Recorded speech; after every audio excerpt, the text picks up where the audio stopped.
Before we begin, I want you to do something for me.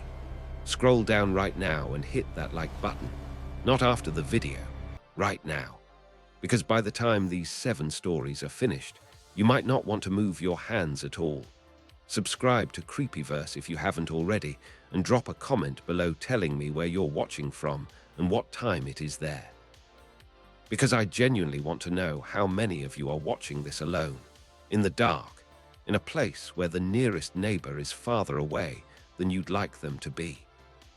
Now, let's talk about Alaska. There is a version of Alaska that gets put on postcards. Glaciers reflecting a sky so blue it looks painted. Moose wading through shallow rivers with the kind of patience that makes you feel rushed just watching them. Northern lights rippling green and violet across a darkness that feels ancient and clean. That version is real. I'm not going to pretend it isn't.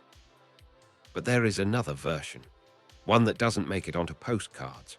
One that the people who live and work there know intimately, in their bones, in the places where the cold gets in and refuses to leave even after you've gone back south and slept in a warm bed for 6 months.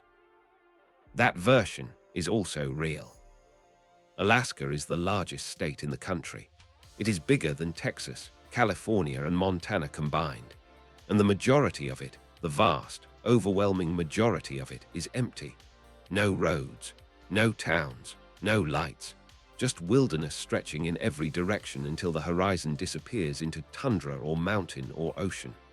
When something goes wrong out there, and things go wrong all the time, help is not coming quickly. Help might not be coming at all. The 7 stories you are about to hear come from people who work in that wilderness, who hunt and research and drive through it, who chose to be there, and who, at a certain terrible moment, desperately wished they hadn't. Some of these stories involve things that can be explained, more or less, by logic and police reports, and the documented cruelty of other human beings. Some of them involve things that cannot. All of them are true, every single one. Find a comfortable position, check your locks, and whatever you do, do not go outside alone tonight. Let's begin. Story 1. The man who kept repeating 247. I want to start by telling you something about the Dalton Highway that most people who have never been to Alaska don't understand. It is not a road in the way that most people think of roads. It is 514 miles of gravel and asphalt and ice stretching from Fairbanks all the way to Deadhorse, up near the Prudhoe Bay oil fields on the Arctic Ocean. The scenery is extraordinary. The isolation is total. There are no towns along most of its length. There are no hospitals. There are no gas stations for stretches of 100 miles or more. When the weather comes in hard, which it does without warning and without mercy, you are alone out there in a way that the word alone doesn't really do justice to. The people who drive the Dalton regularly are not tourists. They are pipeline workers and truck drivers and oil field crews who have made peace with the fact that when something goes wrong on that road, the road does not care. The road has never cared. It was built to move oil, not to keep you comfortable. My name isn't important. What matters is that in February of 2018, I was finishing my 6th season doing pipeline maintenance up near Prudhoe Bay, and I was making the drive south with 2 of my crewmates, a big guy named Brad who'd been running the North Slope longer than I had, and Tommy, who was younger, maybe 26, always laughing about something or sleeping or both at the same time. We just wrapped a week-long repair job on a section of pipe that had developed stress fractures from the constant freeze-thaw cycling that happens when temperatures swing 40 or 50 degrees between seasons. The company had put us up in one of those prefab modular shelters about 40 miles south of Deadhorse, basically a heated metal box with bunks and a kitchen unit and enough insulation to keep you from dying while you slept. It wasn't comfortable exactly, but nothing up there is comfortable. You learn to recalibrate your standards. The drive back south was supposed to be routine. We'd done it dozens of times.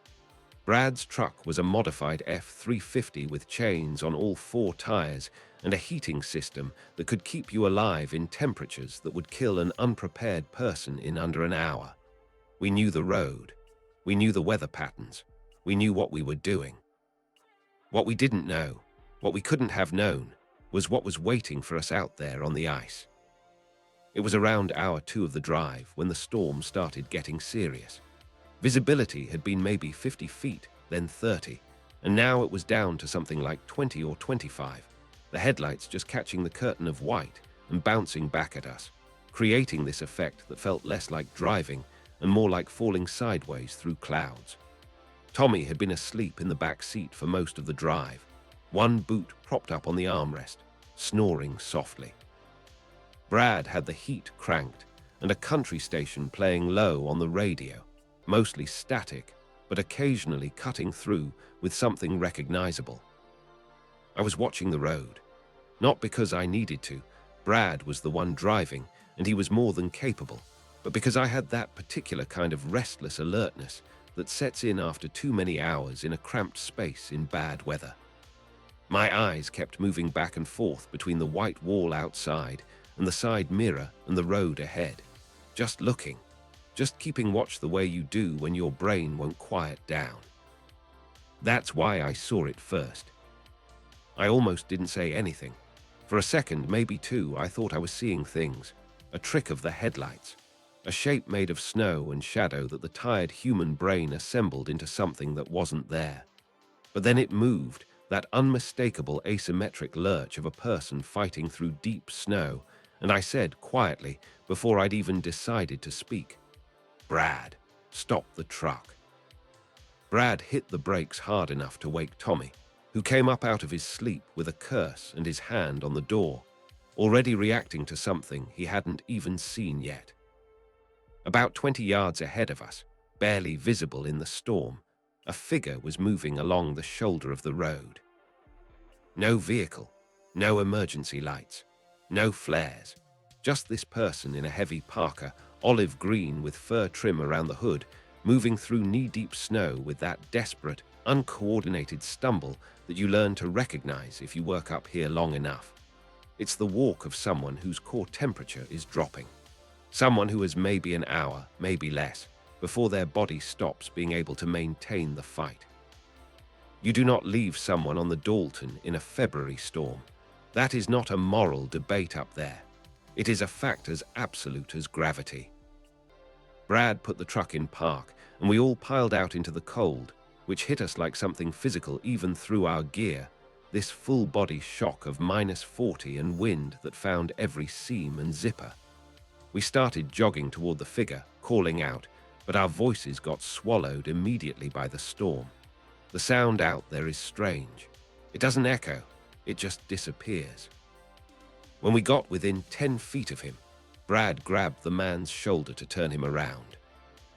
And that's when things stopped being routine.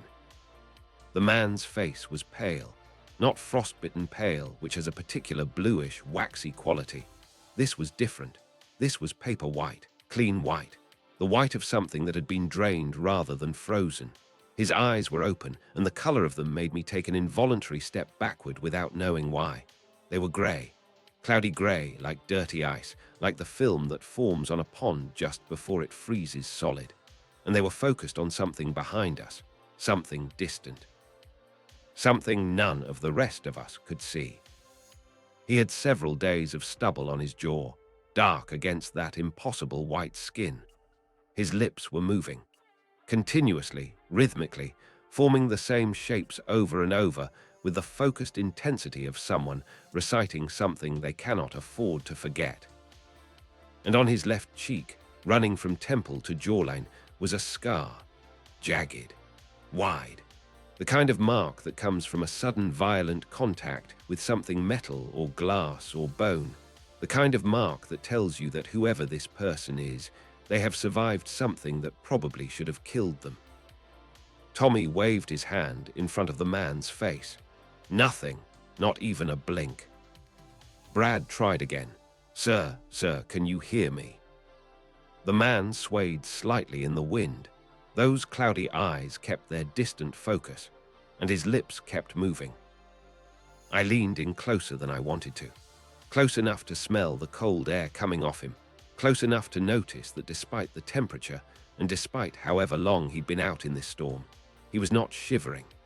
That detail registered somewhere in the back of my mind as deeply wrong even before I understood why. Shivering is your body's last defense against the cold.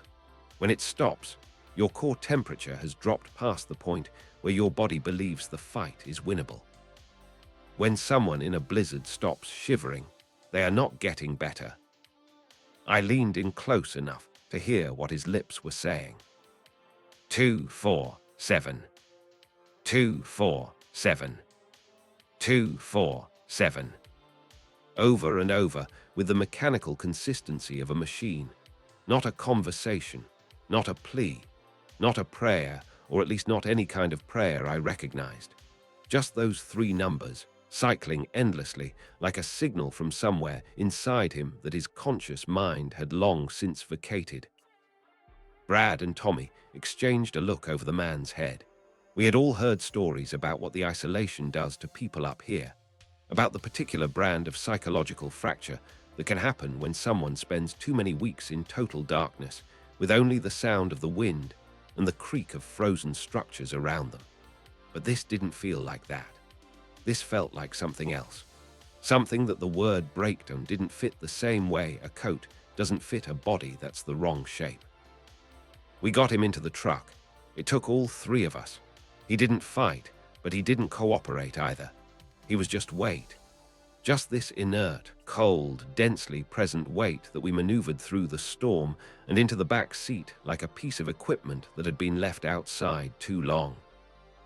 Tommy pressed himself against the far door with the careful casualness of someone trying not to appear afraid, which meant he was afraid.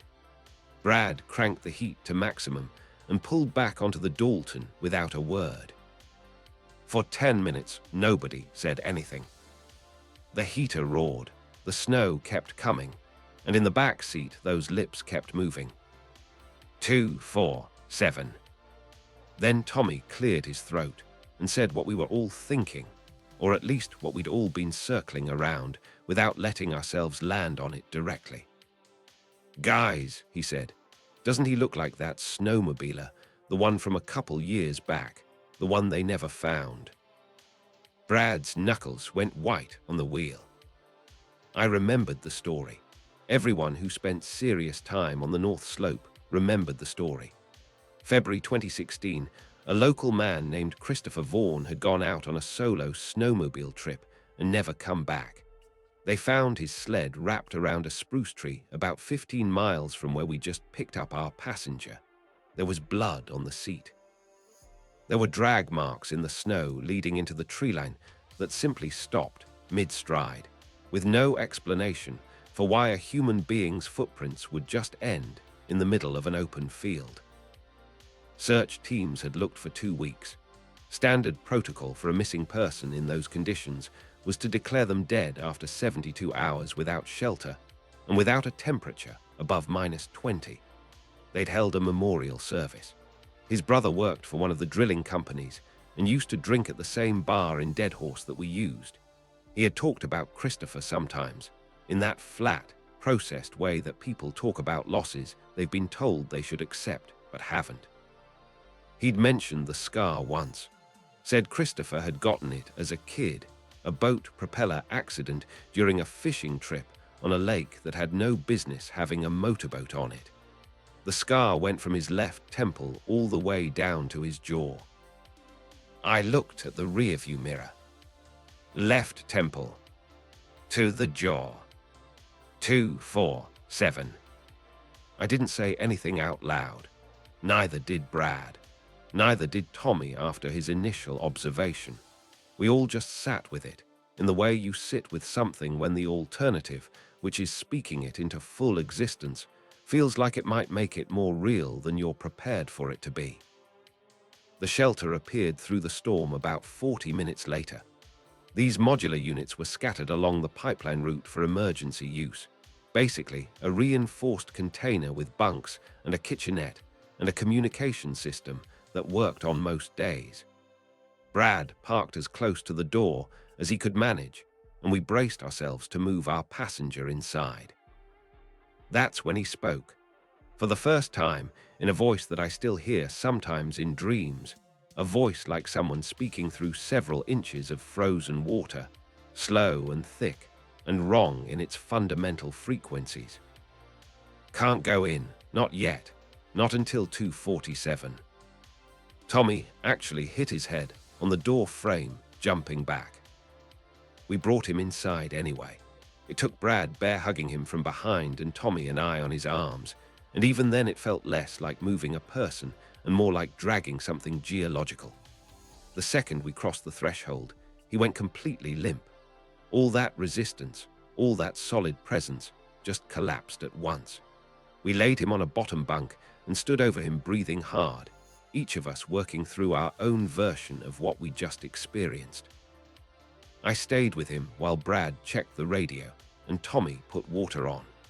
I looked at him under the fluorescent lights with the kind of attention you can't sustain in the middle of a storm, the kind of slow, careful looking that takes inventory. His fingernails were long, too long for a working man in a practical environment, curved slightly and yellowed in a way that suggested months rather than weeks of neglect. His skin, up close and out of the wind, had a quality I couldn't name right away. Not quite right. Not quite the texture of living skin, more like a very good reproduction of it. And there was no smell. That was what bothered me most, I think, in the cold analytical part of my mind that was still trying to find a rational foothold. A person who has been wandering the Arctic wilderness for any significant length of time should smell sweat, body heat burning off into cold air, the animal reality of a physical being under stress. There was none of that. The man on the bunk smelled of exactly nothing. A clean, total, almost sterile absence that my nose kept probing at without result. I checked his jacket pockets out of the same compulsive thoroughness that makes you check a door twice, even when you've already heard it lock. Both empty, except for one thing. A snowmobile key on a leather fob. The leather was cracked and stiff with age, branded into it in letters that had worn almost to invisibility, CVON, 2015. Tommy came back with 2 mugs of coffee and saw the key in my hand.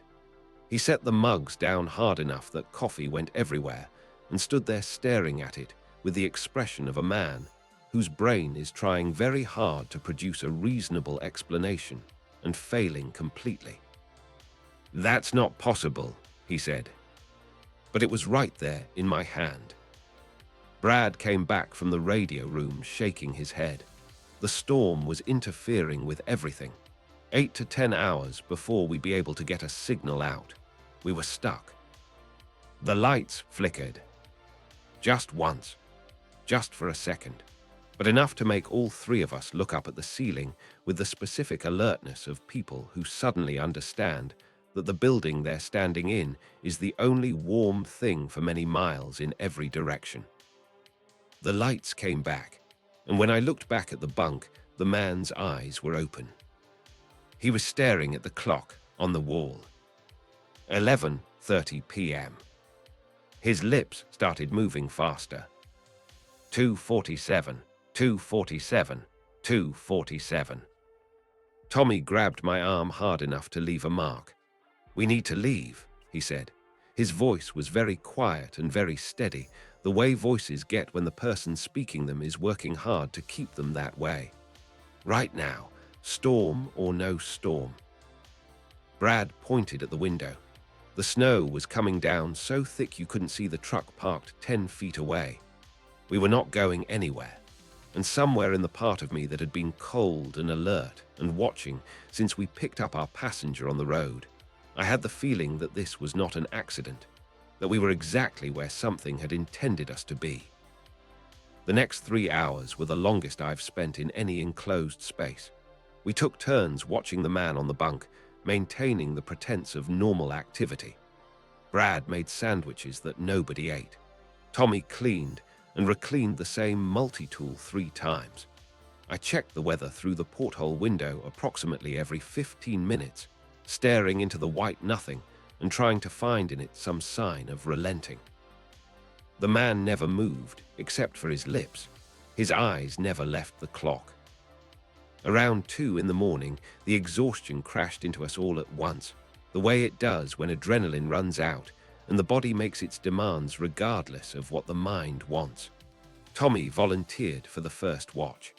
Brad and I took bunks on the opposite side of the room. I was certain I wouldn't sleep. I was wrong. I woke to Tommy's hands on my shoulders, shaking me with a violence that said this is an emergency without any words. The clock on the wall read 2:46 a.m. Brad was already up, standing by the door with a large wrench in his right hand. The way you hold something when you are not sure what you're going to need it for, but you need to be holding something. "He's gone," Tommy said. The flatness in his voice was worse than panic. Panic means the brain is still processing. What Tommy's voice was doing meant the brain had hit something it couldn't process. I just looked away for a second. Literally 1 second to check the coffee. When I turned back, the bunk was empty. The shelter was 40 feet long. There was nowhere in it to hide. We searched every inch of it, moving together, not separating, not for a second. The man was not there. The bunk where we'd laid him showed the impression of his weight in the material. That was all. Then we heard the knocking. 3 knocks, slow, deliberate, from the door. Not the frantic pounding of someone who needs help. Not the sharp rap of someone who wants your attention. 3 even, measured, confident knocks, like someone who knows exactly what they're doing and is in absolutely no hurry. 2:47 a.m. Then from the north window, 3 knocks, same rhythm. Then from the south window. Then back to the door. It moved around the perimeter of the shelter methodically, testing each opening in turn, like something taking inventory of a structure it intended to enter when it was ready. Brad held the wrench with both hands. I became very interested in the structural integrity of the modular walls around us, specifically in whether they would stop whatever was outside if it decided to stop knocking and do something else. At 2:48, the knocking stopped. The silence that replaced it was absolute, not the normal silence of a remote shelter in a storm.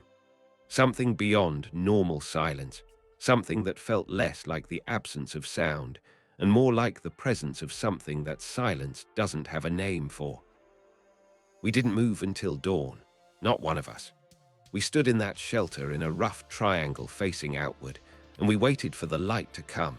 And when it finally did, when the storm broke somewhere around 7 in the morning, we suited up and went for the door. I don't know which of us expected footprints. We all did, I think, because human minds reach for human explanations, even when human explanations are not available. Whatever had circled the shelter in the middle of a blizzard, circling it deliberately, methodically, knocking on each wall in sequence, had done so without leaving a single mark in the snow. The drifts around the shelter were pristine, unbroken. The snow lay in smooth, untouched curves right up to the metal walls and no farther. Tommy said something that I didn't hear because I was staring at the snow. When I turned around, he was gone. No sound, no struggle, no mark in the snow where he had been standing 2 seconds before, just empty air where a man had been. Brad and I drove to Fairbanks without stopping. We filed a missing person report. We told them about the stranger we'd picked up. We left out the part about Christopher Vaughan. We left out the key. 3 days later, the state troopers found Tommy's body, 15 miles from the shelter, in the exact location where Christopher Vaughan's snowmobile had crashed into a tree in February 2016. He was frozen solid. His lips were blue. There were drag marks in the snow around him that simply stopped mid-stride, with no indication of where they went. I don't work on the North Slope anymore. I don't drive the Dalton anymore. And I haven't looked at a clock at 2:47 in the morning without leaving the room since that night. I don't know what that number was counting down to. I don't know what it was counting up from. I know only that whatever it meant, Tommy had been standing in the same room as it, and now Tommy was dead, and the shape of the two facts together makes a picture that I don't look at directly if I can help it. 2:47. Whatever that is, wherever it comes from, I hope you never find out. Story 2. The Man AT Pump 4. Here's what I want you to understand before I tell you this story. The Dalton Highway at night in winter is one of the most isolated stretches of road in North America. But even on the Dalton, you are still on a road. There are still structures, however distant. There are still other people, however few. The specific kind of alone that this story requires is different. It's the alone of a job that runs all night, every night, in a place where the storms come in fast, and the distances between buildings are measured in miles rather than blocks, and where the nearest thing to a witness is whoever happens to stop at your gas station between 2 and 5 in the morning on a night when the highway is mostly empty. I was 19 years old, junior year of college on a gap semester, trying to save money, doing the thing that a certain kind of broke young person does, which is taking any job that pays well and asks few questions and doesn't require you to have owned a suit. The owner of the mile 237 fuel stop was a man named Eugene, 70-ish, taciturn, with the manner of someone who had decided decades ago that most things that happened in this world were not his problem. He'd hired me to run the night shift through the winter season, clean the bathrooms, restock the shelves, run the register for the truckers and occasional locals who came through in the small hours, keep the lights on and the door unlocked and the coffee hot. The station wasn't much to look at. 2 pumps out front, a small convenience store with overpriced snacks in rows that never quite looked full, a bathroom that required specific knowledge to operate the heating element in the pipes, and a security system from the early 2000s that recorded on a 7-day loop and could, with some effort, export clips to a USB drive. I know this detail matters. You'll understand why shortly. The first time it happened was a Wednesday, my 3rd week on the job. I was restocking energy drinks near the back of the store, listening to the wind work on the building the way it does up there in winter.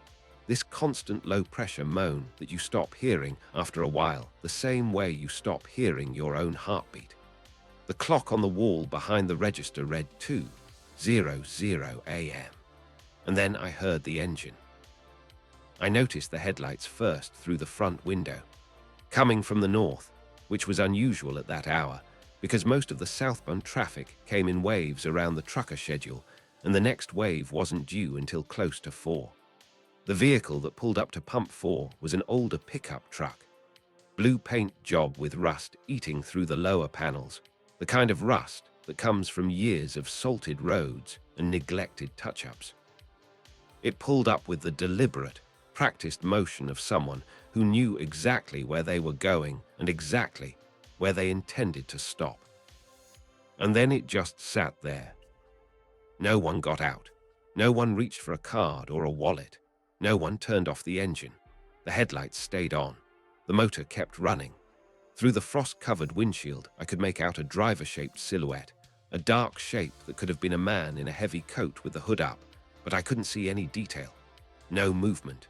No indication that whoever was behind that wheel was aware of or interested in doing anything other than sitting at Pump 4 at 2 in the morning in a blizzard. I waited 5 minutes, 7, 10. After 10 minutes, I figured I should go check on him. Vehicle trouble, maybe. Or someone who'd fallen asleep at the wheel after too many hours on the highway, which happened more often than you'd think. I grabbed my jacket, reached for the door, and the truck's reverse lights came on. By the time I pushed through the weather to reach Pump 4, the truck was gone. Not even tire tracks remaining. The storm was wiping them out even as I watched. Unsettled, yes. But up there strange was relative. I wrote it in the log book, one line, an old blue Chevy, Driver did not exit, departed without fueling, and went back to my energy drinks. The following Wednesday, it happened again. Same truck, same pump, same 2 in the morning, same total impossible stillness from the driver's seat. This time I had a better angle on the security camera, and I watched him on the monitor for 15 minutes, studying the details with the focused attention of someone who has decided that what happened last week was not, in fact, a coincidence. The driver's hands were on the wheel at 10 and 2, not resting at 10 and 2, which is how a relaxed driver sits, gripping at 10 and 2, precisely, identically, with the kind of fixed positioning that suggested the hands had been placed rather than settled. He didn't adjust, didn't reach for anything, didn't check his mirrors, didn't shift his weight even slightly in the way that every human being shifts their weight over 15 minutes of sitting, because we are physical creatures and physical creatures cannot be completely still. Not while alive. I moved toward the door. The reverse lights came on. He was gone before I made it outside. By the third Wednesday, I had planned for it the way you plan for a thing you've decided to understand, even when everything in you is suggesting you should choose not to. I'd saved the previous week's footage to a USB drive. I'd switched shifts specifically to be there at 2 in the morning. And I'd spent the intervening days going through the station's log books, which Eugene kept in dusty binders in the storage closet, a meticulous personal archive going back to the station's opening in 1987. The first mention of the blue Chevy was December 1993. An incident log entry in Eugene's careful handwriting. Customer complaint regarding abandoned vehicle, pump 4, approximately 200 hours, lone male driver, would not exit vehicle, departed without purchasing fuel. Wednesday. The entries appeared sporadically after that one. Not every year, not even every winter, but consistently over 3 decades, always on a Wednesday, always in winter, always during a storm, always at exactly 2 in the morning, always pump 4. Behind the incident logs, I found a folder that Eugene had labeled, in handwriting that seemed tighter and more careful than the logs, Incident Reports Law Enforcement. Inside were photocopied police documents and missing persons flyers and newspaper clippings folded along worn creases that spoke to how many times they'd been opened and reread. The article that caught my attention was from January 1992. A local man named Walter Rix, 28 years old, had disappeared during a severe blizzard while driving home from his job at a mining camp. His truck, a blue 1988 Chevy Silverado, had vanished along with him somewhere on the Dalton Highway. Search parties had found nothing. He'd left behind a wife and an infant daughter. The article included a photograph. Even in the grainy newsprint reproduction, I recognized the face. The sunken eyes, the particular quality of the skin, the posture in the driver's seat that I'd been watching on a security monitor for 3 Wednesday nights. Someone had run the license plate from the security footage 2 years earlier and attached the DMV results to the folder. The plate was registered to a vehicle reported missing in January 1992. Walter Rix's truck, missing for 30 years, showing up at pump 4 every few Wednesdays in a storm, and then disappearing back into whatever it had come from.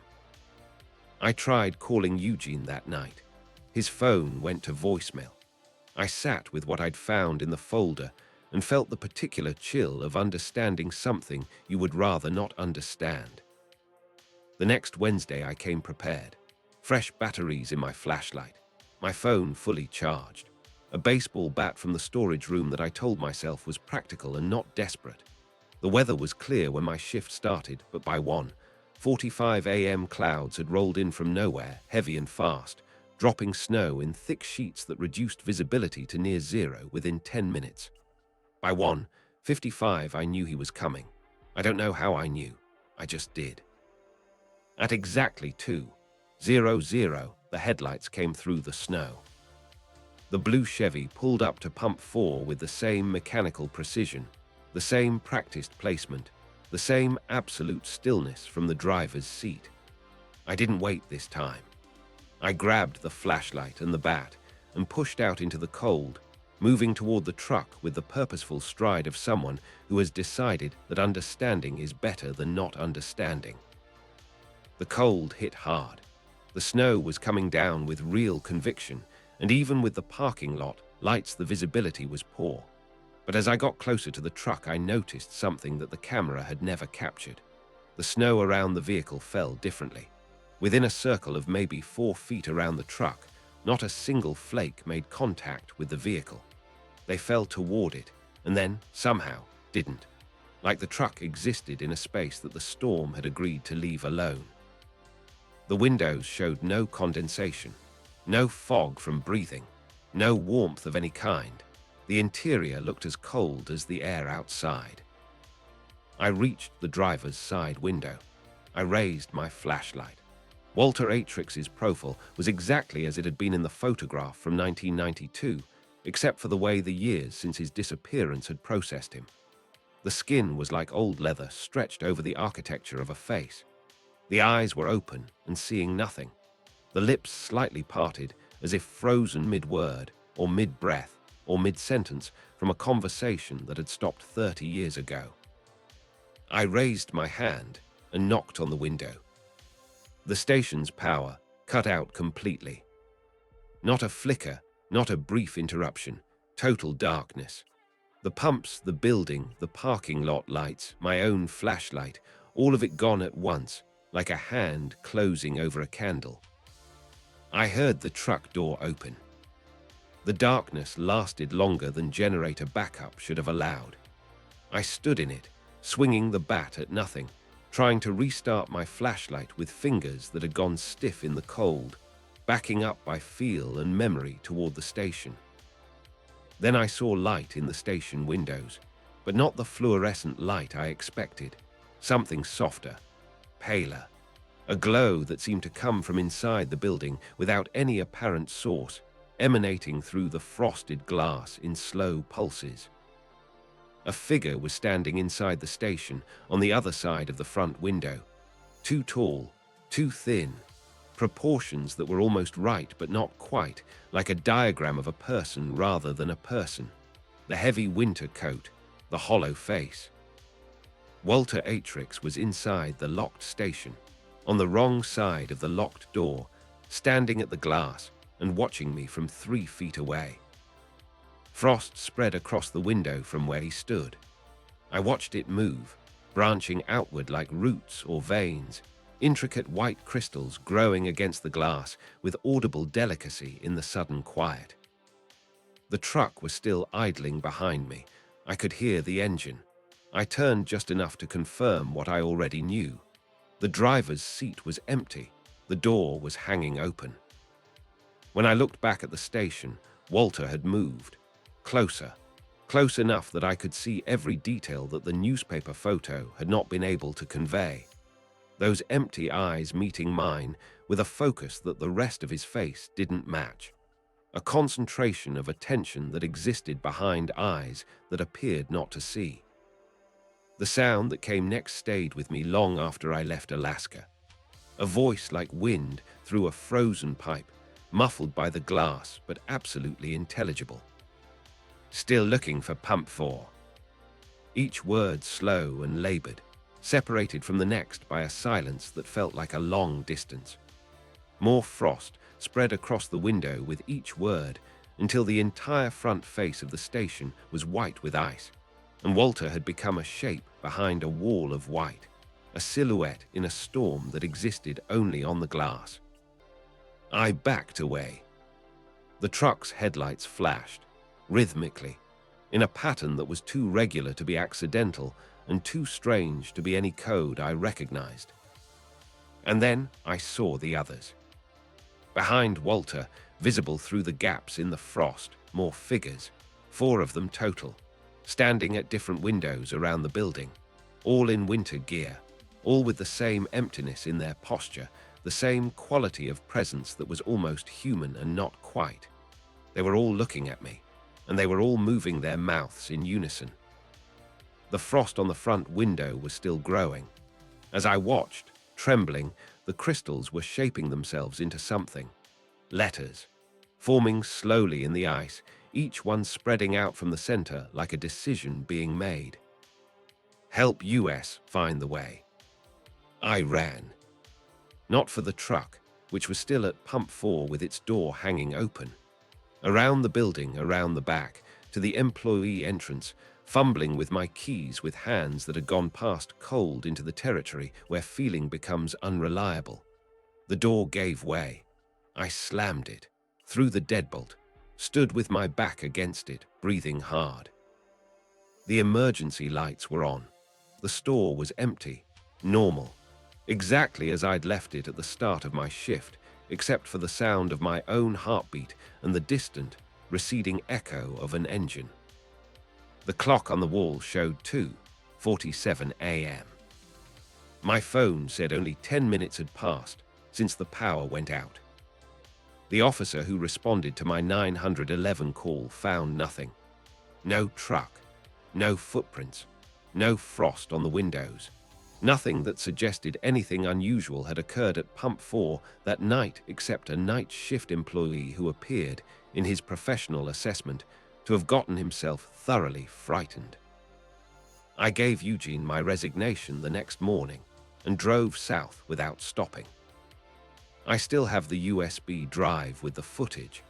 I've watched it more times than I can count, looking for the thing that I must have missed, the explanation that makes it ordinary. I haven't found it. And the thing that bothers me most, the thing that I come back to in the long, dark winters here in the warmer state I moved to after leaving Alaska, is not the frost or the figures or the words on the glass. It is the phrase itself. Still looking for Pump 4. 30 years of driving the same stretch of highway on the same night in the same storm. 30 years of pulling up to the same pump and sitting in the same silence. Still looking. Still trying to complete a journey that ended on a January night in 1992 and somehow never stopped ending. I don't know what Walter H. was looking for. I don't know why that particular pump, that particular highway, those particular Wednesday nights. I just know that sometimes the dead don't realize they've arrived, and sometimes they keep looking for a place they've already passed through. And sometimes the price of trying to understand that is more than you're prepared to pay. You are a third of the way through tonight's collection, and I want to take a moment to check in with you. Are you okay? Are the doors locked? Is the heating on? If you're watching this for the first time, go ahead and subscribe to Creepyverse right now, because we do this every week, and you don't want to be the person who finds us after they've already missed 20 videos. Hit the notification bell and leave me a comment. Tell me which story has gotten to you most so far. Tell me where you're watching from. I read every single one. We've got 5 more stories ahead of us, and I promise you, they get stranger. They get darker. They get closer to things that the rational mind would prefer to believe don't exist. Stay with me. Story 3. The Wolf on The Ridge. This is a story about a father and his son, and about the thing that watched them both. My name is Kevin. At the time of what I'm about to describe, I was 28 years old, doing IT consulting in Seattle, living the particular kind of modern professional life that is comfortable and climate-controlled and increasingly disconnected from anything physical or immediate or real. My father had been hunting the Copper River Basin in Alaska for over 20 years. Knew the ridgelines and the drainages and the movement patterns of animals through that terrain the way other people know their neighborhood streets. For him, it was not a hobby. It was something closer to a practice, a way of being in the world that required patience and attention and a willingness to be cold and tired and far from help. He'd been asking me to come for years. I kept saying soon, which in modern professional language means never unless something changes.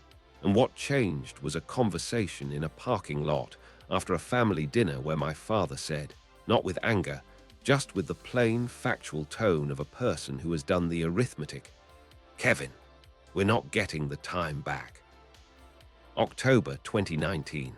5 days in the Copper River Basin, just the two of us. We drove up from Anchorage in his Chevy Silverado, rifles and camping gear secured in the bed, both of us genuinely looking forward to it in the way that you look forward to things that feel earned. The plan was clean and achievable. Find moose sign, track it properly, hopefully make a clean shot, and spend the rest of the time just being in the wilderness without phones or email or anything that required us to pretend to care about things that didn't matter. Day one unfolded exactly as we'd hoped. We hiked 6 miles from the parking area to a campsite my father had used before, a flat spot next to a narrow creek in a valley hemmed in by dense spruce and birch. The light that late October afternoon was extraordinary, that low-angle autumn gold that makes everything look like the last good day before winter closes in. We set up the tent and organized our gear and spent the evening with coffee and whiskey and the kind of easy conversation that two people who don't see each other enough have when they finally stop pretending that surface-level updates are sufficient. I felt going to sleep that night genuinely peaceful, genuinely present. Neither of us knew we were already being watched. The weirdness started on day 2, about 3 hours into our morning hike, when my father stopped dead on the trail with his head canted slightly to the left in the way he always held himself when something had caught his attention, and he wasn't sure yet what to make of it. About 30 yards ahead of us, scattered across the rocky ground on both sides of the game trail, were the remains of a caribou. In 20-plus years of hunting, my father had seen bear kills, wolf pack kills, mountain lion kills. He knew what normal predation looked like, what it smelled like, how the remains were distributed by the scattering energy of a struggle and the subsequent appetites of scavengers. This was not that. The bones were clean, not the rough, gnawed cleanness of animals feeding over days, something more precise, more methodical. Each bone stripped to white with an attention to completeness that felt surgical rather than hungry. And the arrangement, that was what stopped us both. The remains had not been scattered. They'd been placed. The skull sat in the center of a flat boulder, empty eye sockets angled upward at the sky. The larger bones radiated outward from the skull in a pattern that was too regular, too deliberate, too structured to be anything other than intentional. And there was not a single track anywhere around the site, not a paw print, not a scuff, not a partial impression in the dirt. Whatever had done this had left no evidence of itself on the ground.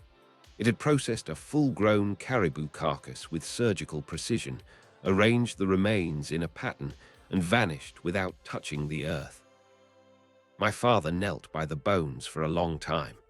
He ran his fingers along the edge of one of the long bones the way he touched everything in the field, with the deliberate attention of someone reading information rather than just looking at things.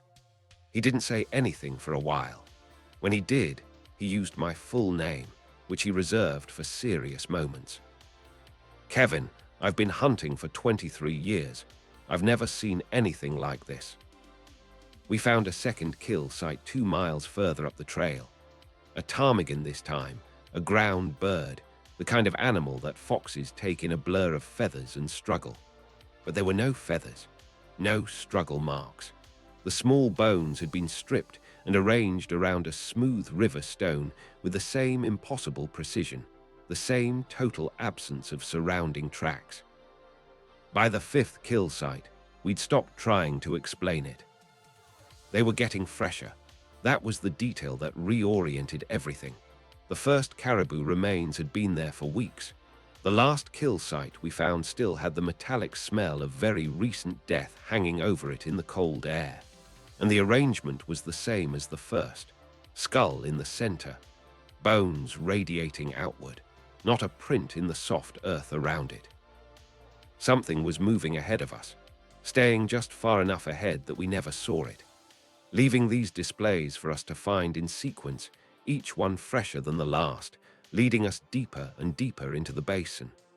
We were, I understood, with a cold that had nothing to do with temperature, not hunters in this landscape at the moment. We were following a trail. That night we kept the fire burning and took turns on watch.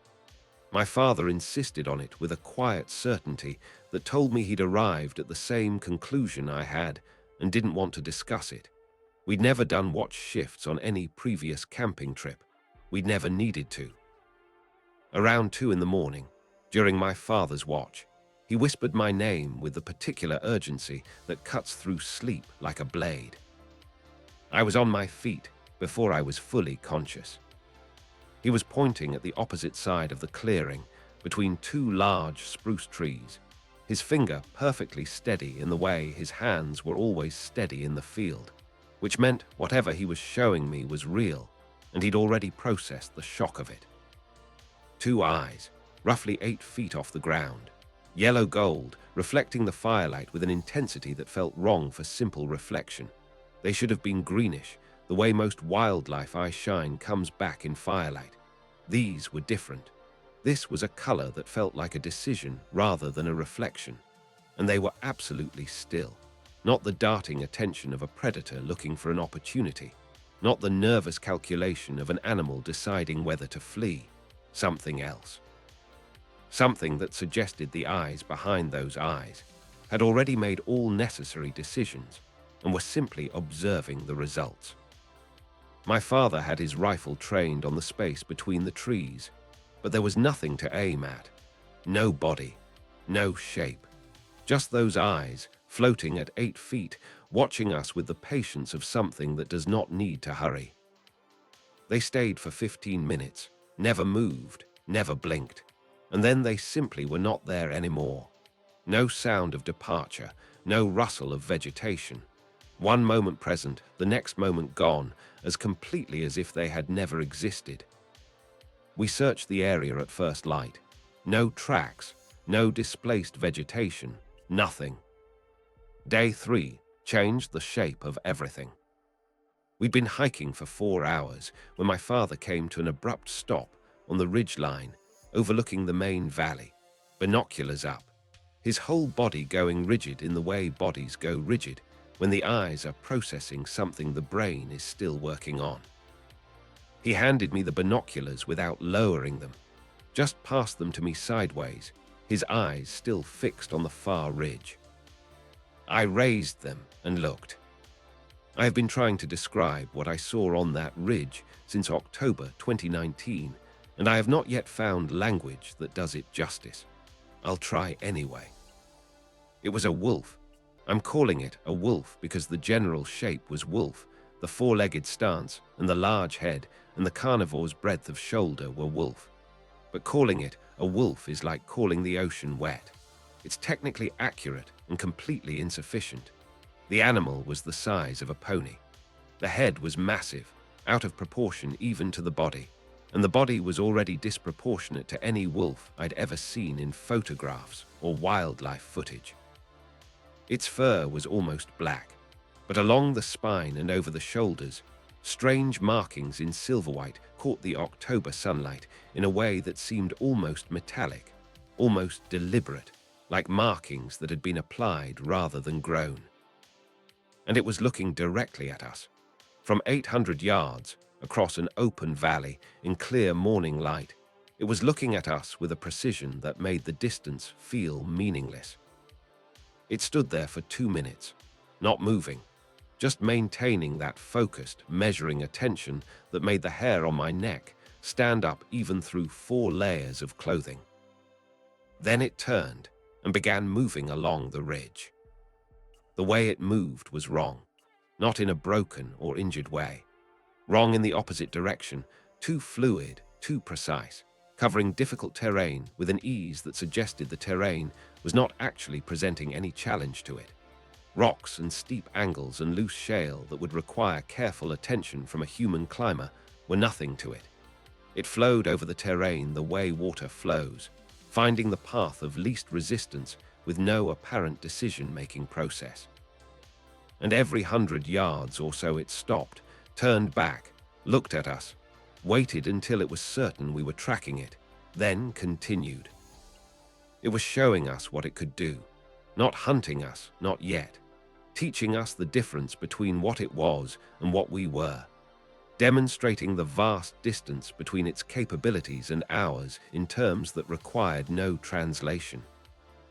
That's when the understanding came, not gradually but all at once, the way certain comprehensions arrive. The bone arrangements, the escalating freshness of the kills, the nighttime surveillance from the tree line, the circling behavior, the careful, measured display of capability on the ridge. We had not been hunting in this territory. We had been guests in it, watched and managed and guided, shown things it wanted us to see in an order it had chosen.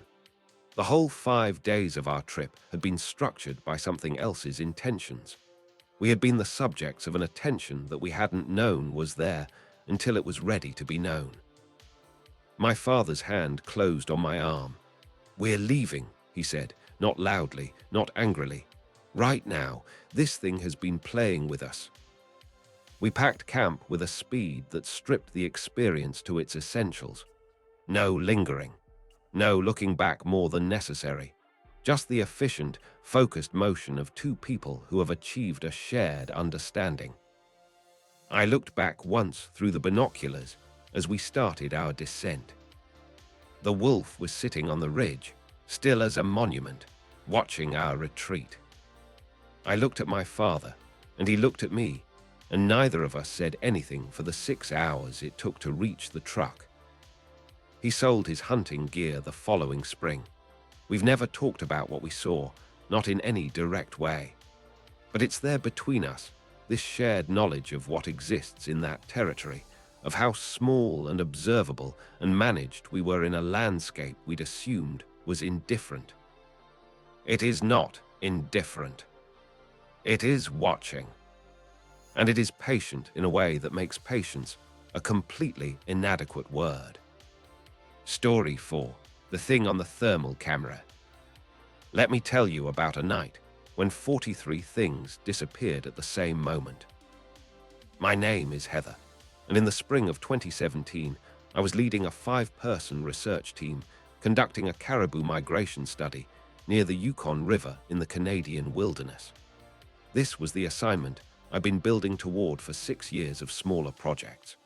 43 GPS-collared caribou, 3 weeks of data collection, a base camp at an old abandoned logging site that had been cleared out sometime in the 1980s.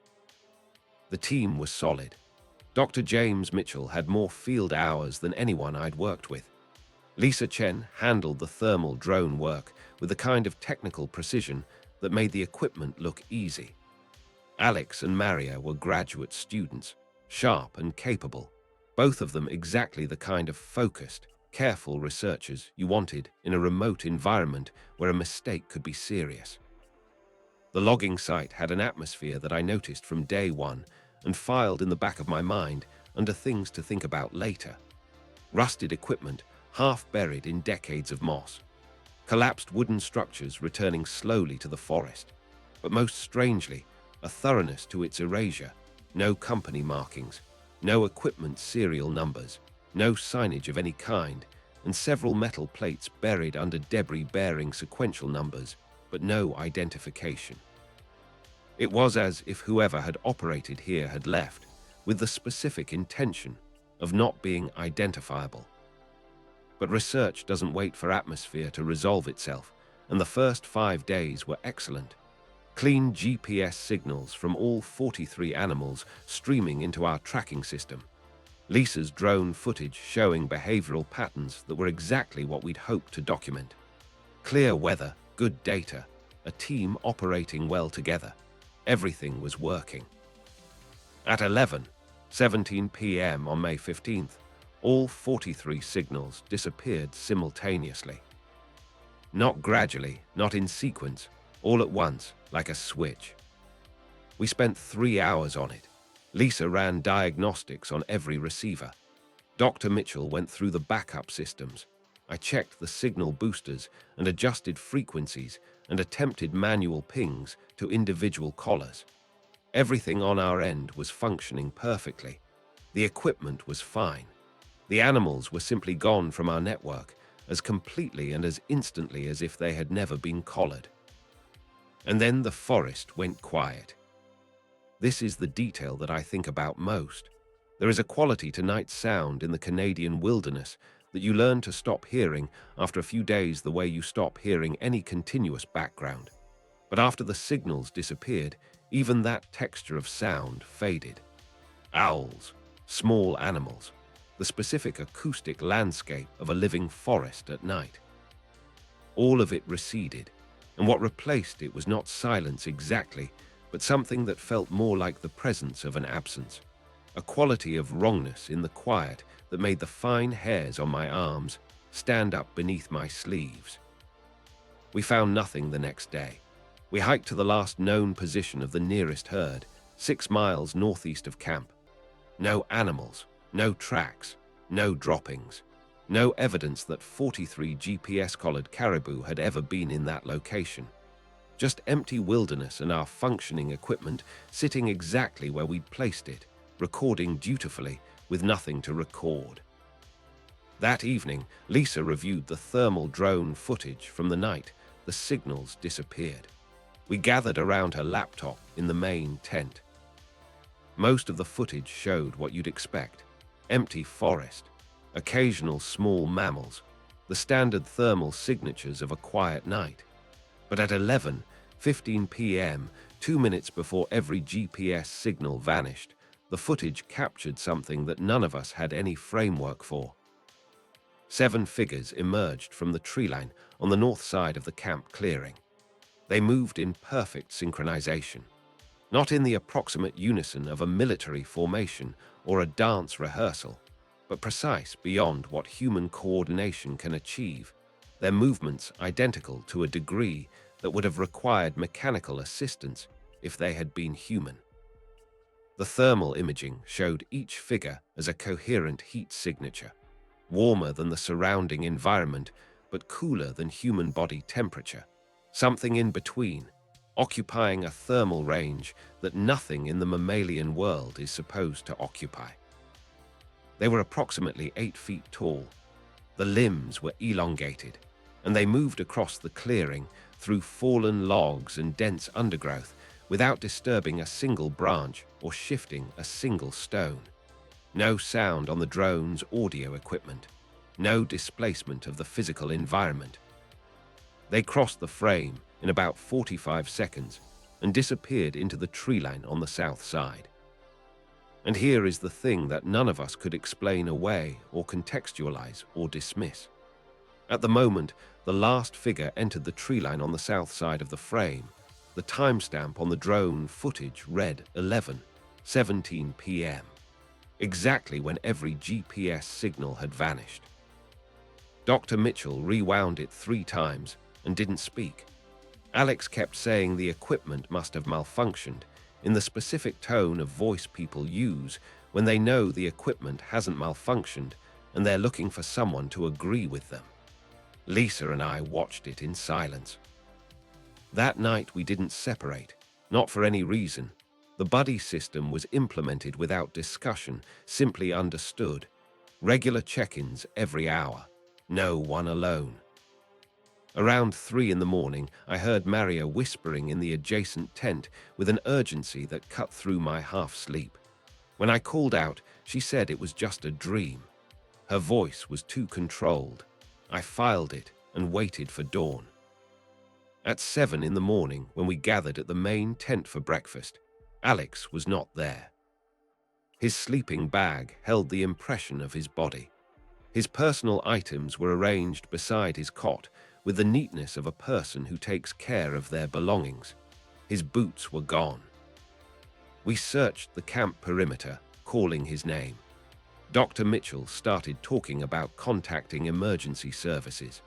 I went to the riverbank on instinct, thinking he might have gone for water and slipped on the muddy slope.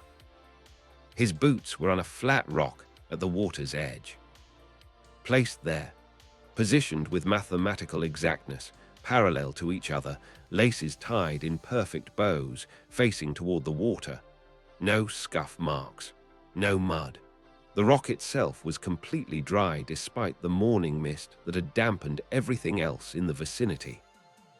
And around the boots, in the soft riverbank soil that retained impressions with perfect fidelity, there was not a single footprint, not leading to the boots, not leading away from them, not of any size or gait. The soil between the tree line and the rock was undisturbed, as if the boots had materialized from the air and settled without any intermediary step. Search and rescue operation lasted 4 days. Helicopters and tracking dogs and experienced wilderness teams who knew that terrain better than any of us. No trace of Alex was ever found. The official report listed him as missing, presumed drowned, with the working theory that he'd fallen into the river and been swept downstream. No mention of the boots, no mention of the thermal footage, no mention of the 43 animals that had disappeared simultaneously at 11:17 p.m. 6 months later, a forestry worker conducting surveys near the old logging site found a GPS collar buried under a pile of stones, still functional. The data log showed it had been stationary in that exact location since May 15th at 11:17 p.m. It was one of our collars, from one of our caribou. Placed deliberately, buried under stones, left there as what? A message, a marker, a record. I don't know what those figures were. I don't know what they wanted with 43 caribou. I don't know what happened to Alex on the riverbank in the early hours of May 16th, 2017, or why his boots were placed with such precision on a dry rock with no footprints leading to them. I know only that whatever came through that clearing that night, whatever moved in synchronization with a precision that exceeded any biological coordination I am aware of, it did not leave without taking something. And it left the boots behind on purpose. I believe that. I can't prove it, but I believe it. Some things are not meant to be found, and the people who look for them sometimes become part of what's lost. If you're still with me, if you haven't paused this video and turned on every light in your house, I want you to take a breath. Seriously, take a breath. We're halfway through tonight's collection, and the next 3 stories are going to take us somewhere darker. Not supernatural dark, which can be processed at a safe distance with the logic of disbelief. Human dark, which cannot. Before we continue, if this is your first time at Creepyverse, please subscribe. Hit the bell for notifications so you don't miss a single video. And hit the like button right now, because it genuinely helps this channel reach people who need to hear these stories. There are people watching this tonight who are going to recognize something in what's coming. People who have been in the Alaska wilderness and felt the wrongness in the air. People who have been in a vehicle on a remote highway and felt the presence of something that was not supposed to be there. This channel is for those people. These stories are for those people. 5 more minutes and we go back in. Story 5. What David had in the bag. The Copper Creek Lodge sat in a clearing within Range Elsant, Elias National Park, in such deep remoteness that calling it remote feels like an understatement. 40 miles to the nearest neighbor. No cell service. One landline in the main office that worked on good days and crackled on others and went silent without warning when the weather was bad. 12 small cabins connected by gravel paths. A world complete in itself, sealed off from the one outside by distance and forest and the specific indifference of wilderness to human convenience. I was 19 when I took the job as front desk and maintenance at Copper Creek Lodge. June 2022. The owner was a seasonal operator who spent his winters in Phoenix, and the summer staff was small enough that we all knew each other's schedules and habits, and the particular sounds of each other's footsteps on the gravel at night. The guests that particular week included a group of 3 in cabin 7, David, Amanda, and their friend Troy. David was one of those people who seems to inhabit a room slightly more than everyone else in it, louder, more present, always the center of whatever was happening. Amanda was quieter, watchful in the way that I initially attributed to introversion and later understood differently. Troy was pleasant enough, a little separate from the other two, the kind of third wheel who was there because he'd always been there rather than because he still had a natural place in the group. There was something between David and Troy. I noticed it at meals, a stiffness beneath the surface of normal interaction, a weight in certain silences that the three of them didn't seem to acknowledge, but that was legible from the outside. I filed it under not my business and got on with my work. On the day that changed everything, I'd spent most of the afternoon on a broken water heater in cabin 3 and had come back to the main lodge to restock supplies when, around 9 in the evening, I watched the three of them walking toward the bathhouse. A small wooden building about 100 yards from the main lodge, showers and toilets, the kind of facility that gets heavily used in a place where the cabins don't have full plumbing. Troy was out front, towel over his shoulder, moving with the relieved pace of someone who'd just gotten back from a long day on the trail.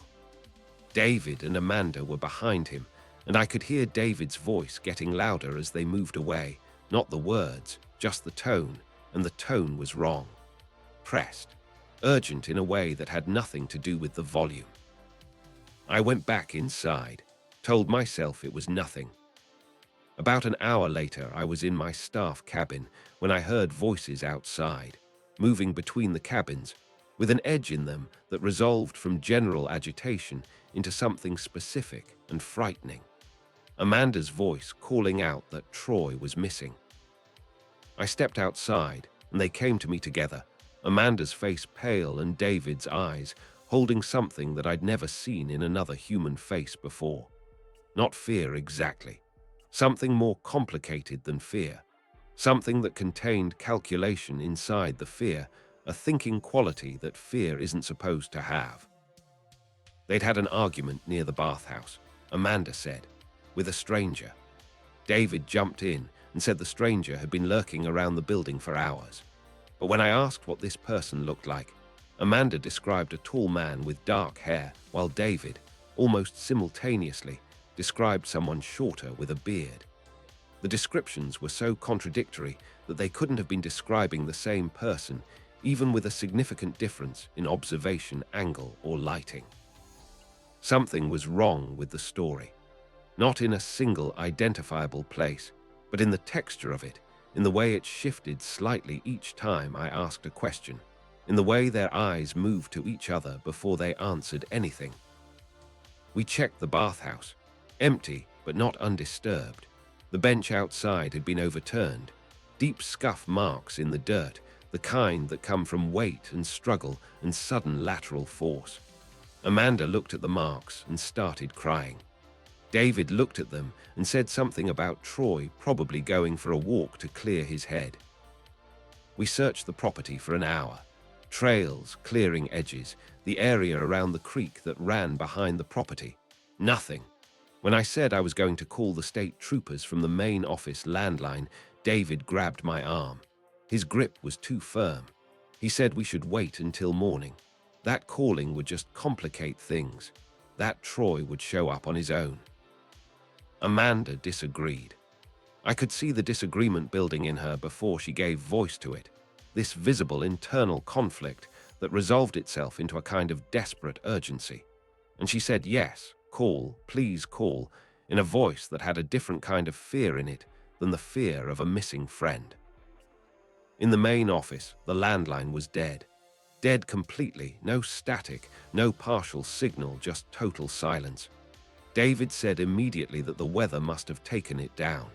There had been no storm that day, no weather event of any kind. I looked at the phone junction box and didn't touch it, but I noted it. David volunteered to drive to the nearest town in the morning. The eagerness with which he offered it, the speed with which the offer came, made me say that I thought we should all stay on the property together until we understood what had happened to Troy. Something flickered across his face when I said that. Not emotion exactly, more like a recalculation. Later, when David went back to their cabin for what he said were extra clothes, I followed him at a distance. He went inside for 10 minutes. When he came out, he was carrying a large duffel bag that moved like it was heavier than clothes, and a towel-wrapped object tucked under his arm that he held against his body with a specific, careful pressure that I recognized instinctively as the pressure of someone carrying something they don't want noticed. I watched him walk back to the lodge, and I stood in the dark for a moment, cataloging what I knew. The shifting story, the contradictory descriptions of a stranger, the scuff marks outside the bathhouse, the promptness with which David had told me not to call anyone, the way Amanda looked at David when she thought he wasn't looking, which was the look of someone who was frightened of the person standing next to them. The freshness of the scratches on David's forearms, deep and parallel, the pattern of fingernails fighting back that had not been there at dinner. We spent the rest of that night in the main lodge, none of us sleeping, the silence between the three of us too thick with things that weren't being said. When the sun came up and we walked back to the bathhouse in the daylight, I saw things the dark had hidden. Drops of something dark on the wooden steps, additional disturbance in the ground extending further from the building than I'd noticed the night before. A torn piece of fabric on a nearby bush that Amanda moved toward and David intercepted. "We shouldn't touch anything that might be evidence," he said. Which is a strange thing to say when, 10 hours earlier, you'd been insisting there was no incident to produce evidence of. The helicopter came at 7 in the morning, 2 state troopers and a paramedic arriving before I'd reported anything because there was nothing to report through a dead landline and I hadn't yet reached a point of driving for help. Someone had called, or something had led them there, some chain of events operating on a timeline I wasn't aware of. David's face when he heard the helicopter rotors. I want you to understand what I saw in that face. It was not relief. It was not the face of a man who hoped the arrival of police would help find his missing friend. It was the face of a man running a calculation and finding that the numbers had stopped working in his favor.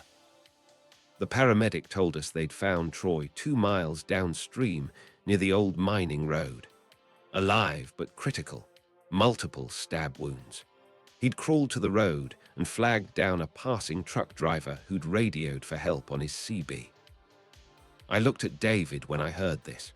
His face had gone the color of the road at dawn, gray and flattened and completely without expression.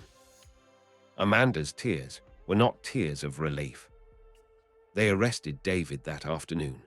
The knife was in the towel he'd retrieved from their cabin, in the duffel bag that was too heavy for clothes.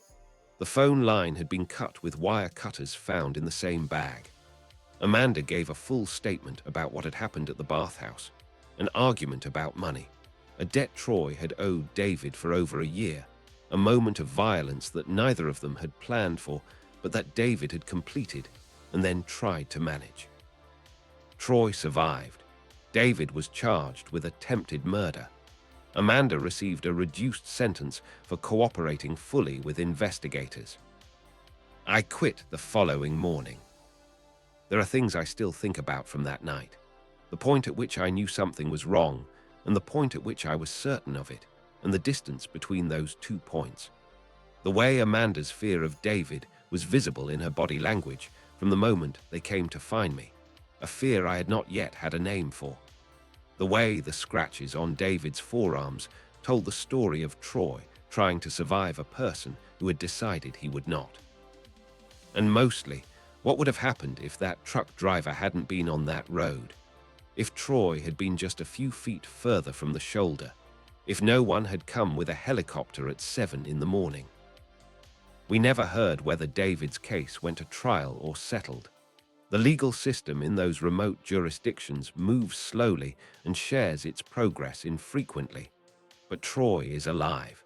That is the thing I hold on to. Troy is alive. Story 6. The Man on the Riverbank. I want to be very clear about something before I tell this story. The man on the riverbank was not supernatural. He was not a ghost or a creature or a mystery. He was a human being, which in the context of everything else in tonight's collection might seem like a lesser horror. I want to disabuse you of that idea immediately. The most dangerous thing I will describe to you tonight is not the figure knocking on the walls of a shelter in a blizzard. It is not the presence at Pump 4. It is not the wolf on the ridge. It is a man in a muddy camo jacket, standing on a riverbank with his hands behind his back. Because what the supernatural cannot do, the human being in that moment can do, and was attempting to do, and had done before. I was 13. My Uncle Tim had been taking me fishing in remote Alaskan locations for several summers, teaching me the specific patience that the wilderness requires and the specific attention that keeps you alive when you're far from help. This particular trip, we were camped along the Kuskokwim River, outside of Bethel, on a bend where the bank slopes down through a tangle of roots and packed silt. It was early afternoon. Tim had gone upriver to check some traps and left me with instructions to stay near camp and keep the fire going. I set up at the water with my rod and tackle box and a thermos of my uncle's coffee that I'd been told not to drink but was drinking anyway. The sky was low and hazy, the current slow, the world reduced to the sound of water and the irregular pop of the fire behind me. I was at the age where this kind of solitude felt like an accomplishment rather than an absence. I was proud to be alone with it. Then a voice came from the trees behind me. The tone of it was the first thing, carefully calibrated to a particular frequency, friendly but not quite natural, positioned precisely at the edge of normal sociability, the way a fishing lure is positioned at the edge of normal food. I turned around and saw a man standing halfway down the slope that led from the tree line to the river. He was wearing a camo jacket that looked like it had been through years of hard use, every surface stained with the kind of grime that accumulates over months rather than days. A wool beanie pulled low, work boots with dark mud caked up to mid-shin, and I noticed the backs of his pants soaked through to the thighs, not from shallow river water, which leaves a cleaner line. This was the dark, heavy wetness of someone who had been kneeling in standing water or in deep mud for an extended period. He smiled with his mouth slightly open, and I saw the missing canine tooth.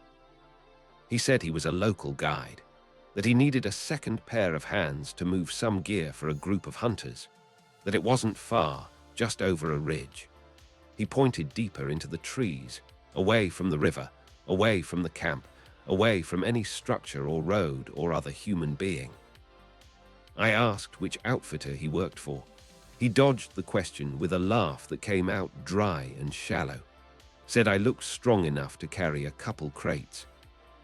My knees tensed, not with identifiable fear, with something more physical than that, a full-body readiness that occurred below the level of deliberate thought. My body had decided something before my brain had finished processing the information. His hands were still behind his back. Even when he gestured with his chin toward the trees, he used his chin rather than his arms.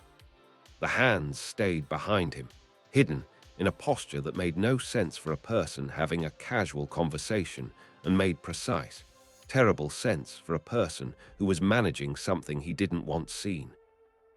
In the brush behind him, at the level where an active trail would show its most recent passage, alder branches had been snapped at about chest height, not broken by years of growth pressure, broken recently by something moving through quickly. I said no. Out loud, clearly, without hedging. The way my uncle had told me to speak if something ever felt wrong, not a question, not an apology, not an explanation. Just the word itself, said the way you say something you mean. The man did not respond. He just kept looking at me with a face that hadn't changed and wasn't going to change, and then his jaw clenched once, quickly. And he laughed through his nose and said something under his breath. Something that sounded like, "They never learn." I backed away, carefully, keeping him in front of me and the river behind me as a boundary that felt important. Kept talking, kept moving, kept the space between us from closing while I worked my way backward along the bank to the log that marked the trail back to camp. He took one more step toward me, slow and deliberate, and he said, "You don't want to be out here alone when it gets dark." Not as a threat. That's the thing that I still hear in my memory of it, the quality that distinguished it from a threat. It was said as a statement of fact, flat, certain, in the tone of someone reporting conditions rather than making a promise. He wasn't guessing how things would end. He was describing what he already knew. I turned and ran. I didn't look back. I didn't check if I was followed. I hit the camp, saw Tim's truck but not Tim, and for one terrible second thought the man had already been there. Then Tim came around the back of the truck with a wrench and grease on his hands, and I told him we needed to pack up and leave now. He didn't argue. He read something in my face and didn't argue. We left that same afternoon. On the road back to town, Tim asked me what had happened, and I told him, as clearly and specifically as I could, about the man's appearance, the conversation, the hands behind his back, the wet pants, the snapped branches. Tim went quiet for a long time in the way he went quiet when he was doing something serious with the information. At the ranger station in town, he made a report while I waited in the truck. That night, the news was on in the motel room, low in the background, and Tim turned up the volume during a missing persons alert. A 15-year-old boy named Alex had disappeared from a campsite not far from ours, 4 days earlier. No solid leads. Last seen talking to a man described as wearing camouflage, possibly local. The photograph of the missing boy looked like any of us, like any teenager standing in afternoon light with a fishing rod or a backpack or a borrowed piece of gear that was slightly too big for them. Like any kid who had gone somewhere safe and hadn't come back. No one was ever arrested for Alex's disappearance. The man on the riverbank was never identified from my description. Alex was never found. I've thought about saying something more, reporting again, going over what I know one more time with someone who might find the missing piece. But the truth is I've given everything I know. The interaction was under 4 minutes. I saw what I saw, and I told it completely. What I know with certainty is this. I am alive because I said no before I started thinking about whether I should. Because my body knew something was wrong before my brain had finished building the case. Because my uncle had taught me that in the wilderness, when something feels wrong, you do not wait to be certain. You act on the feeling and figure out the reasoning later. Alex didn't come home. I did. And the only difference between us, as far as I can tell, is those 4 minutes on the riverbank. Trust the feeling, always, especially when you can't explain it yet. Especially then. We're almost at the end now. 1 story left. I want to take a moment before we finish to tell you something directly. These last 6 stories have dealt with the wilderness, with isolation, with things that move in the dark at the edge of firelight, and things that are far more dangerous than the dark. But this final story is different. This one happened on a highway, in broad enough daylight, in a vehicle with 2 people inside. The kind of situation that anyone watching this could be in at any moment. Which means this one is worth paying attention to most carefully. Go ahead and subscribe to Creepyverse if you haven't yet. Drop a comment telling me where you're watching from, and tell me which of tonight's stories hit you hardest.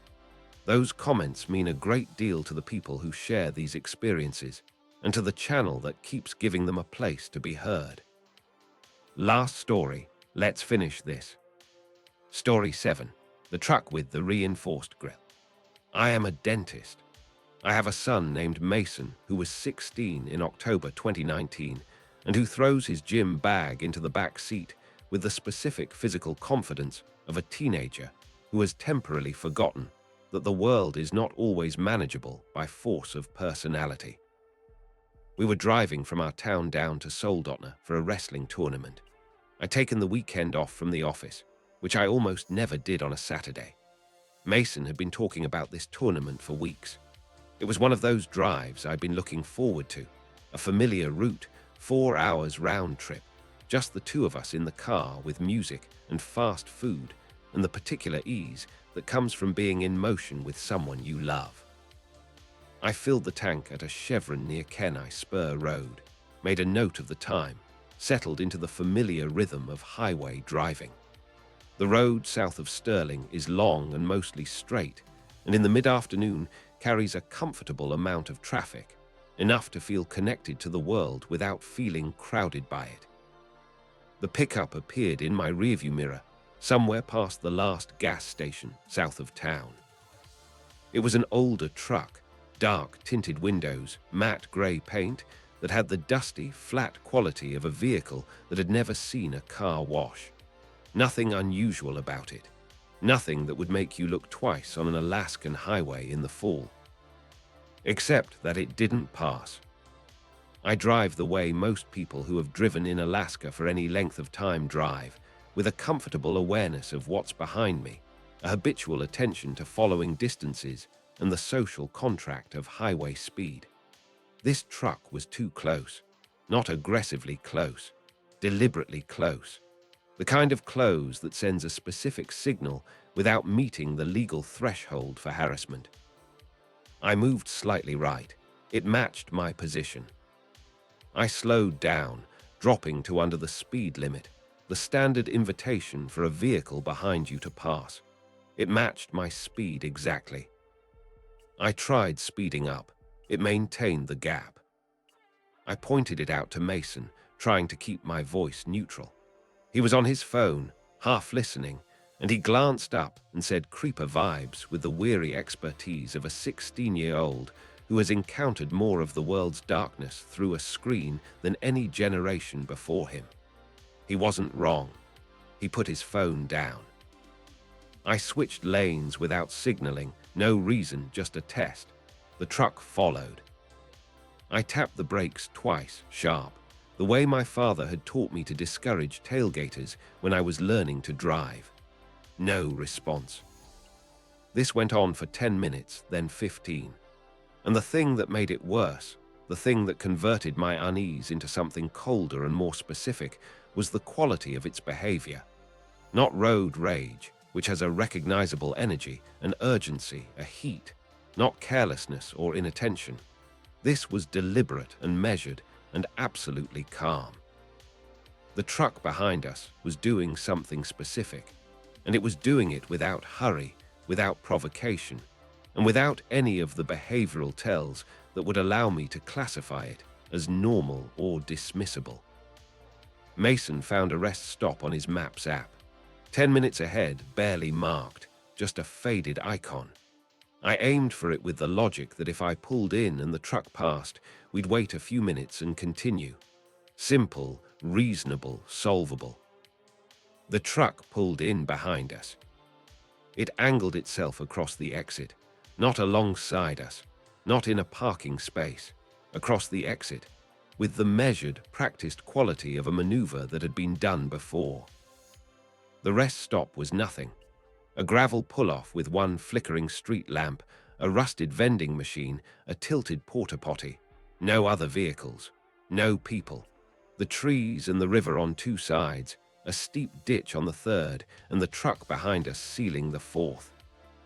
I took a breath. I told Mason, "Don't get out." He nodded, and without being asked, without any discussion, he took his phone and flipped the camera around and angled it low against the dashboard, barely moving his hand. Recording the truck, recording the driver, recording the license plate. Smart, completely instinctive. I didn't have to tell him. Through my headlights reflecting off the tinted windshield, I couldn't see the driver, just the shape of the truck, the idle of the engine. The reinforced grille that I could see now in the direct light, welded bars that looked homemade, engineered for something specific. The kind of modification you make to a vehicle when you want it to push through things without sustaining damage. The driver's door opened 3 inches, then closed. Nothing else. No one got out. Just that 3-inch declaration, "I am here and I am deciding," and then the door clicking shut again and the silence resuming. I understood in that moment what was happening. The door opening and closing was not an accident or a partial exit that changed its mind. It was communication. It was being seen. It was the information that, yes, there is someone in here, and they are watching you with full attention and full intention, and they are letting you know that they are the one choosing the pace of what happens next. I yelled. I didn't plan to. It came out of the pressure of those minutes, and I yelled, "What the hell do you want?" Mason grabbed my arm. "Mom, wait." The driver didn't respond. Just that engine humming. That patient, terrible hum of something with all the time in the world. I leaned on the horn. Long and loud, the sound of it rolling out over the trees and the empty highway. The truck jolted back, then reversed, fast, kicking up gravel. It stopped at the edge of the lot, halfway pointed toward the road, as if the driver was recalculating. I put the car in drive and aimed for the ditch on the right side. The wheels went hard over the lip. The undercarriage scraped. Something metal complained loudly.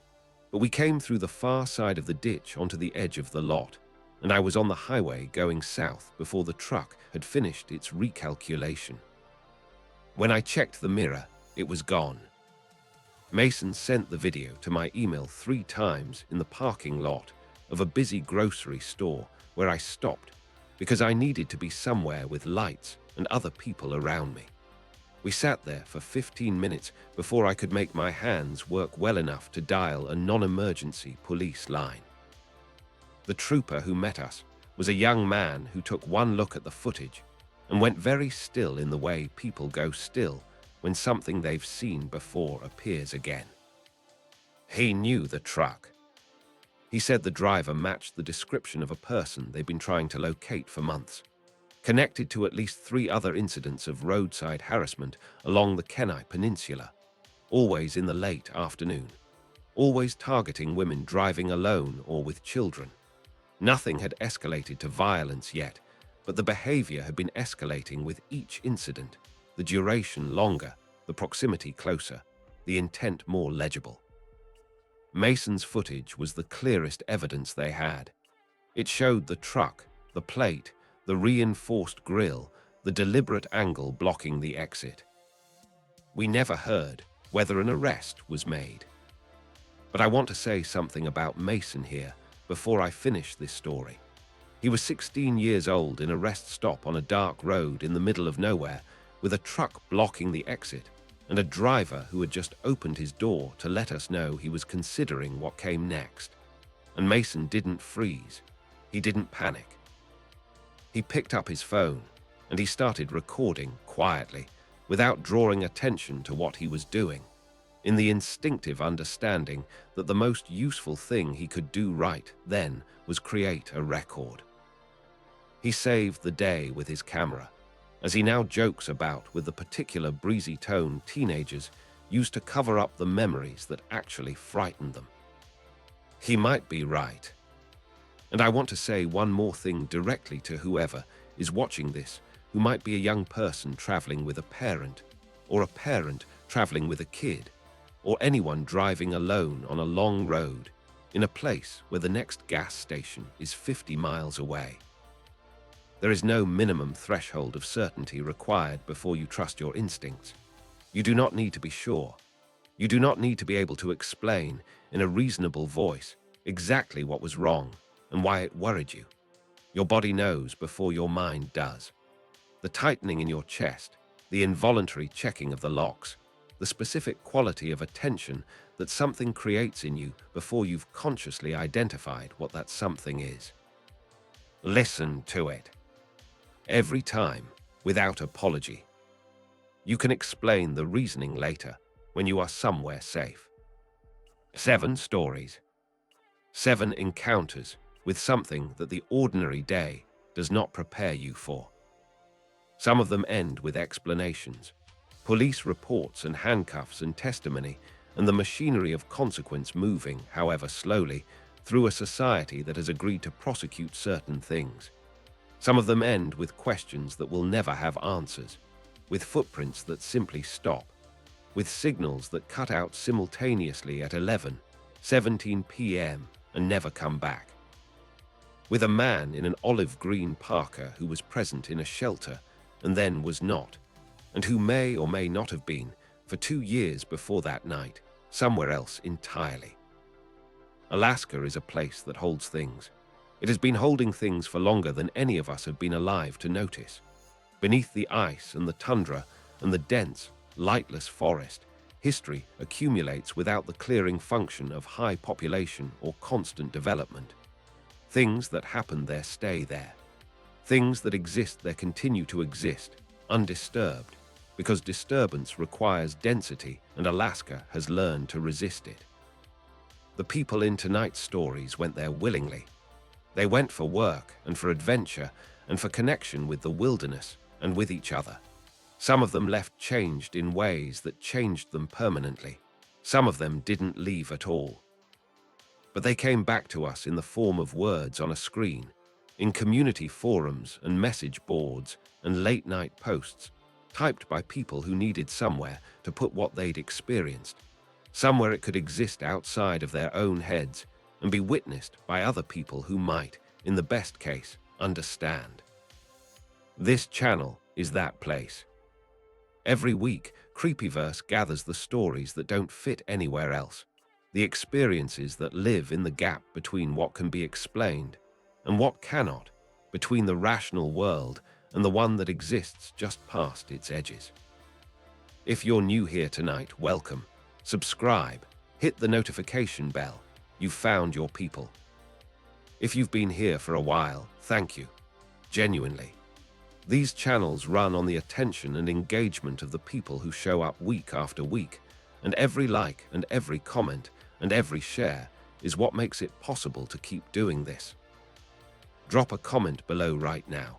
Tell me where you're watching from. Tell me what time it is there. Tell me which of tonight's 7 stories got under your skin and refused to come back out. I read every single comment, every one. Stay safe out there. Lock your doors. Don't go outside alone tonight. And whatever you do, whatever you hear on the other side of the wall, don't answer the knock. This has been Creepyverse. We'll see you in the dark.